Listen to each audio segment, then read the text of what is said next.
Coach here reminiscing over old times with Andre Morgan. My nemesis, my #1 rivalry. But we go way, way back, 30 plus years. Before that. Before we was even playing games against each other. That's right. So let's just start talking about them old times. Oh, man. What did it start at? I guess. Was it CBS? It actually started before then, but it led to us joining forces at CBS. Yeah, it started at South Shore Little League.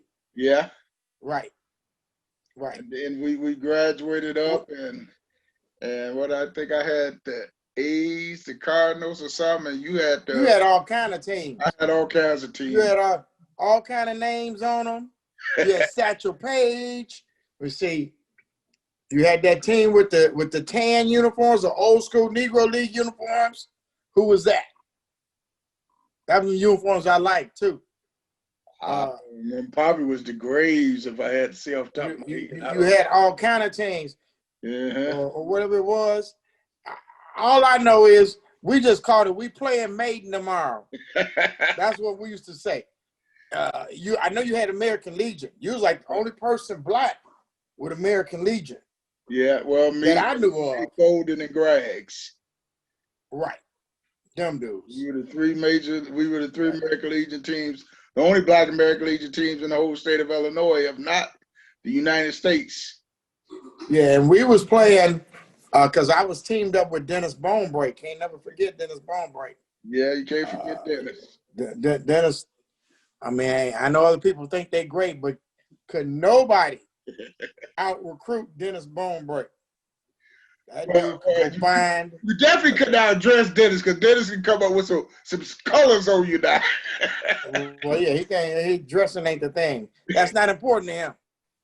But I learned a lot from Dennis about how to do certain things. Like one year he told me, he said, let's try to get a team where every kid on the team is a pitcher. I'm like, huh? Black kids? He said, yeah. He said, just look for, if they can pitch, we can put them on the team because they can play another position. And so we did that one year, and it was awesome. Yeah. Oh, you have to excuse my dogs. They downstairs. They want to come up. Oh, well. Ain't gonna mess with them. But I mean, me and you, actually, we joined forces. A lot of people don't know, I've done a lot over 40 years coaching baseball. Right. One actually that brought me into coaching high school baseball at CBS. Well, CBS was just the right place at the right time. And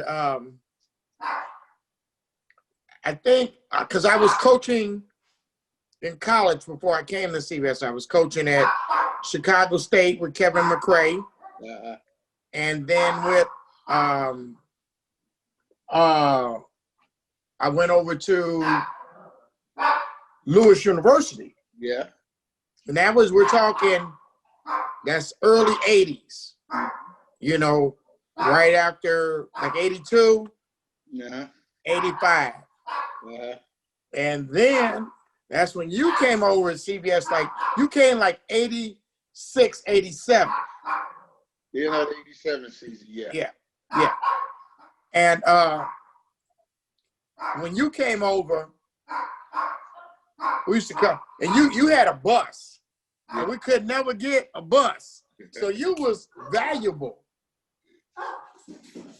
You were valuable. I became the coach and the bus driver. We had some time on them buses. Hey, and I'm gonna tell you, we never missed a meal on them buses. I think you put Wendy's out of business when they had the salad bar. I mean, we rolled up in there one time, and you always had that little story. Hey, the bus driver get to eat for free. They would have to. Bus driving to eat free, we wouldn't eat that. Hey, right, you was like, get back on the bus. So that was a good time. One time they put us out there, Mike, man, you banged them up good. They like, no, he can't eat 3 times. I'm like, let that man eat. It's how I was driving the bus. That's my twin brother. Yeah. But we had good. That was one thing I can say about you, Mike, just like right now, no matter what was going on, you was always smiling about it. You was always happy, except when I was kicking that butt. But even then, your and what I mean by that is your spirit was good. It is good. Yeah. That's why you got all these people giving you testimonies. Your spirit is good. And you know what? Like they talking about this travel baseball and all that. Mm-hmm. We invented it. We invented it. They don't tell them because we got probably the wrong skin color to get the real credit. Yeah. But we invented that. We was doing travel baseball. Like I remember at CBS, the high school season never really ended. Mm-hmm. When the high school season ended, we just turned them uniforms in. Put on our and we got either the Chicago Mets uniforms with me and Dennis, or Homewood Hawks with me, or one of your 3 or 4 uniforms. And the kids kept playing. They kept playing, and they never stopped. Higher levels of competition. Now, you was the first one. We played a lot of games, and Dennis played a lot of games when he had a team by himself without me. But you the first one I know played from the last day of school to the first day of school in the fall. You had to have at least 100 games. Yeah, I mean, what? Play them long schedules. And I know your favorite place that you used to always tell me about, Chillicothe, Ohio. Chillicothe, Ohio. That's your spot. Yeah. You know, you went there. I mean, but if I wasn't taking them somewhere, you was taking them farther.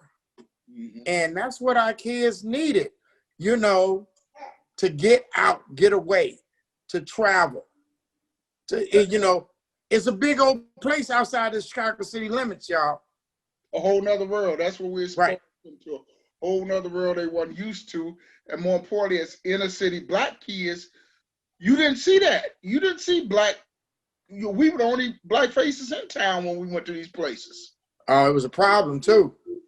Because we was. It was a problem. It was a problem. I remember one time we was playing up in Dodgeville, Wisconsin. Mm. I had all them guys. I had the little Harlan Connect on the team, you know, Chris Moore, and I had all them on the team, J.R. Kennan, and we were so good.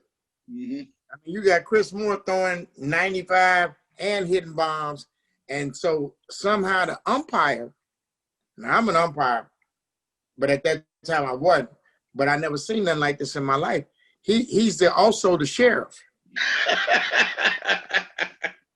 He's the umpire / sheriff, and I come out to argue a call, and he changed the whole dynamic of it. He said, "Hey, you don't go back in the dugout, I'm gonna arrest you." About baseball? And I'm responsible for all these kids. I gotta go back in the dugout and just let them win that call. I mean, he was dead serious. Wow. You know, sometimes people be playing. He looked me straight in the eye. He said, "If you don't go back in that dugout, you going to jail." I don't want to go to jail. First time I heard that one now. Man, hey, he was the sheriff. And we were playing like teams like Ken Griffey Jr.'s team out of Ohio. I think y'all played them too one time. Yeah. Well, very good team, national championship team. Yeah. Oh, well, and we beat them too. But the whole thing was we was in some situations out there where, like you said, we was the only blacks.